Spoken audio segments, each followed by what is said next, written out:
Good evening. Ano, at talagang maulan tayo ngayon. Grabe, maghapon na naman yung ulan, masipag na naman yung ulan. Ano, kwento ko lang, kasi alam ko naman na marami nang nakapanood sa inyo neto. No? Ngayon, pag-ulan talaga, talagang problema nating numero uno dyan, baha.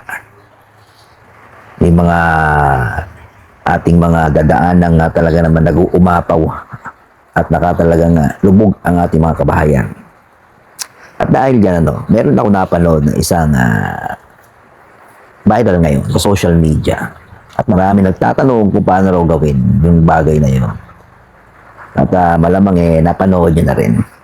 Yung DIY na flood control sa Noveleta, Cavite. Di ba? Ang galing, di ba? Ang husay, di ba?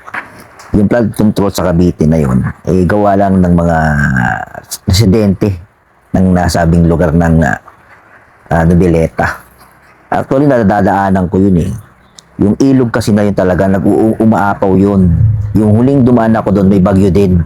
Yung tulay na papuntang Centennial Road, na tinatawag na Centennial Road, ewan ko kung napadaan na kayo. Kung kayo papunta ng Naik, Tansa, hanggang Ternate, yan, madadaanan nyo yung Centennial Road na yan. Meron doon tulay na pataas.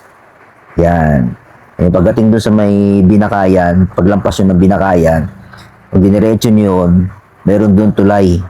Yung mayroong ilog na yon at maraming residente po doon na nakatira. Hindi naman masasabing mga squatter. No? Talagang, siguro talagang taga roon mga yun. Hindi si maganda yung mga bahay doon eh. Every time na umuulan, yung area na yun lumulubog po talaga sa baha. Umaapaw yung ilog na yun. Nung napadaan ako doon, nung unang daan ko doon, nakita ko talaga yung kanilang ilog at yung padernong ng ilog na ginawa, umaapaw doon yung tubig. Umaapaw doon at dinediretso sa mga kabahayan sa gilid ng ilog na yun. At every time na mayroong bagyo, yun ang kanilang problema. Totoo po yan.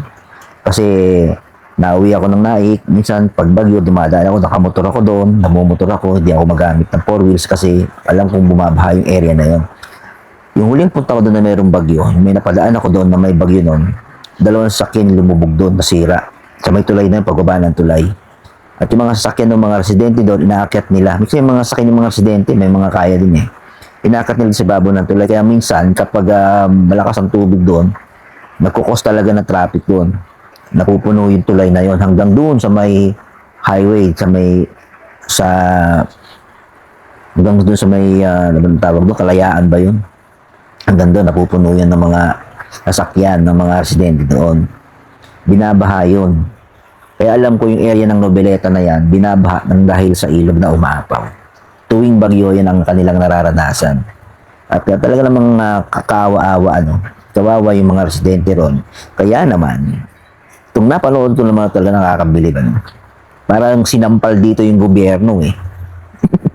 Kasi kung maaalala ninyo, yung naging malaking issue ng flood control project na lahat ng bilyones na pera inaibulsa. Diba? Ilan lang yung mga gumawa, yung iba hindi pa tapos, pero merong isa ng maganda yung pagkakagawa niya. Diba? Tapos may iba doon yung malaking mga project ng flood control, alam niyo na kung saan napunta. At hanggang ngayon, meron pa rin nakukulong. Sangkot sa mga ganyang klase ng hanggang sangkot sa mga kalokohan na yan. Kaya nung napagtong DIY na to, talaga naman napabilib ako sa mga diskarte ng mga Pilipino. Hindi ko lang alam kung mayroong engineer o nag-design nitong flood control na yun. Kasi ang husay eh. Although mayroong nakakalusot, syempre hindi naman ganun ka-quality yung kanilang ginamit na materyales. Kasi ginamit lang nila foam, tapos yung tubular, parang gano'n, tapos may plywood sila na ewan ko, yung ginamit nila doon, galing. Pero yung sa main na kung saan dumadalo yung tubig na malakas, walang nakakalusot doon. Walang nakakalusot.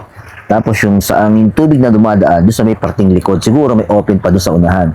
Ngayon, ang ginagawa naman nila, pinapump nila, meron silang water pump, inilalabas nila yung tubig doon sa compound na yun para hindi malagyan ng tubig. Kaya ang husay. Diba? Hindi ko rin alam talaga kung merong engineer na nag-design noon o talagang initiative lang talaga ng mga residente doon. Dahil siyempre, di ba? Ilang taon na sila nakatira doon, tapos wala man lang naging solusyon ng gobyerno para dyan sa mga baha-baha na yan. Meron silang solusyon, kaso lang talaga naibulsa yung mga budget. Eh, nakakalungkot na katotohanan. Kaya yung mga tao talagang madiskarte. Dinidiskarte nila sila. Ay, kumbaga, ayaw na nilang iasa sa gobyerno eh. Di ba? Puro sila pangako, ang gagaling nila ang gagaling nilang mga mag-isip ng mga pangako para lang sabihin, para manalo, makakuha ng pwesto. Pero sa totoo lang talaga, kapag ang isang politiko ay nakakuha ng pwesto sa gobyerno, kahit gumastos pa ng 100 milyon yan, bawi-bawi yan sa loob ng 1 taon. Yan ang katotohanan. Di ba? Aminan niya ang katotohanan. Hindi nila pwedeng sabihin, hindi ako korap. Marami kasi kayong hindi nalalaman pagdating sa politiko. Meron yung mga privilege, may mga pribilehiyo yan tinatawag. Kaya maraming nag-uunahan sa posisyon talaga. Hindi dahil sa gusto nila magsilbi sa bayan. Noon naniniwala ako, kaya tumatakbo ang mga politiko niya para magsilbi sa bayan. Noon. Sabihin natin mga 60s, 50s, ganyan. Pero ngayon, wala na. Hindi na uso yan. Ang tumatakbo ngayon dahil lang sa pera, dahil sa lagay. Kaya ang Pilipinas ay walang asenso. Kaya naman yung kababayan natin na talaga namang inaabot ng ganitong klase ng sakuna, gumagawa na ng initiative ng sarili nila. Kasi sa totoo lang, ang hirap talaga iasa sa gobyerno ang lahat. Ang hirap iasa sa kanila dahil, di ba, yung walang kahihinat na maganda sa panahon na yon. Ang laki ng nagiging budget ng Pilipinas sa loob ng 1 taon. Tapos di ba, nakikinabang lang 1, 2, 3 hanggang 10 tao lang. Pagagawa ng kalsada, kapag papagawa ng kalsada, ilalagay pa nila yung pagmumukha nila at pangalan nila dyan. Ang kakapal ng mga mukha, hindi naman nila pera. Kaya nakakatuwa yun talagang yung yung DIY na flood control. Talagang mga Pilipino ay pagdating talaga sa mga diskarte, no? Kapag alam nilang sana ganun na lang kung pwede lang no? Bigyan na lang ng budget ng mga residente na to, pagawa niyo yan, kayo na ba na magpagawa. Makikita talaga yung magiging resulta, di ba? Hindi yung mga idadaan pa sa kung saan na hanggang sa nawala na lang.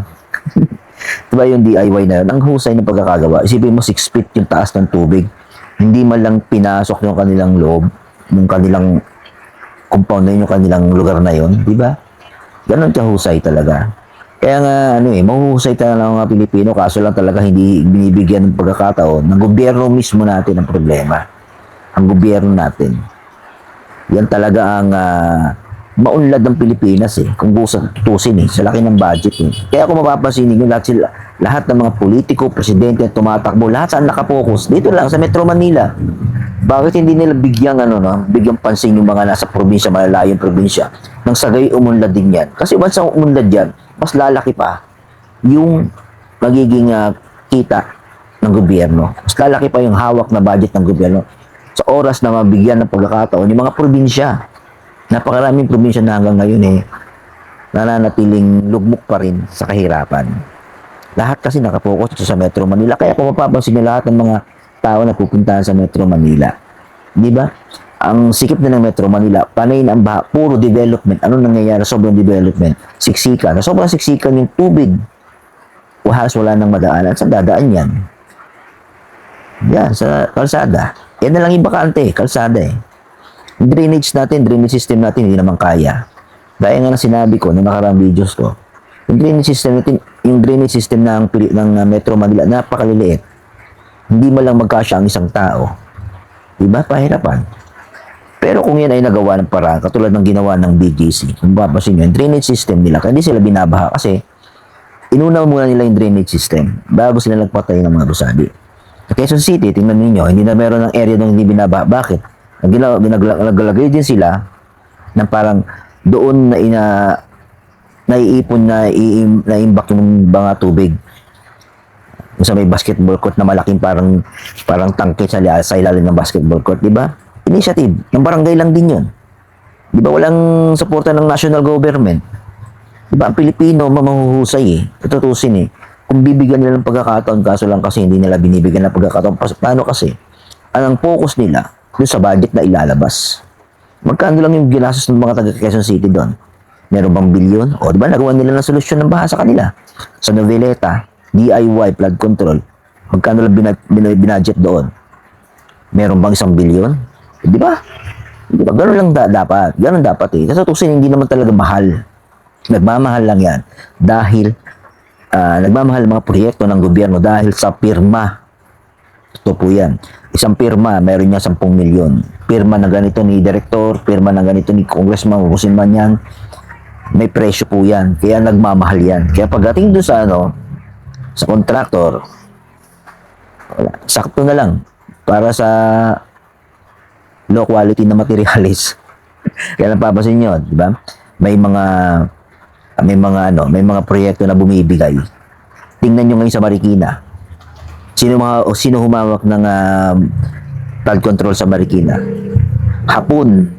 Bakit hapon? Hindi nila mahut-hutan. Yan, hindi nila mahut-hutan. Alam niyo ba kwento sa akin ng lolo ko? Sabi ng lolo ko, ang Pilipino, nagsimula yung ganyang korupsyon na yan dahil doon sa mga lagay, may mga suhol-suhol. Suhol ng ibang bansa. Doon nagsimula yan. Sabi ng lolo ko, nung nabubuhay pa, hanggang sa nasanay, nakasanayan na, hanggang sa namagnakaw na, hindi na makontento. Kaya tingnan niyo yung mga proyekto ng gobyerno, lalong-lalo na yung flood control na yan. Napakalaking problema ng Pilipinas dyan. Isipin mo, kalahati ng taon tag-ulan. Hindi po ba? Laging ang problema, yung baha. Buti na lang yung may mga kababayan tayo mahuhusay gumawa ng DIY. Di ba? DIY lang yan. Mga DIY ang napakasimple, napaka-low budget lang yan, pero effective. Quezon City, galing. Nilagyan nila ng ibakan ng tubig sa baha. Tapos papakawalan nila kapag bumabaw na yung sa ilog. Doon nila i-release yung mga tubig na naipon. Di ba? Initiative. Low budget, pero effective. DIY ng flood control ng Nobeleta, the best, okay din. Di ba? Walang nag-anong apektuhan ng baha. Ganun lang kasimple. Hindi kailangan ng bilyong halaga para lang sabihin proyekto ni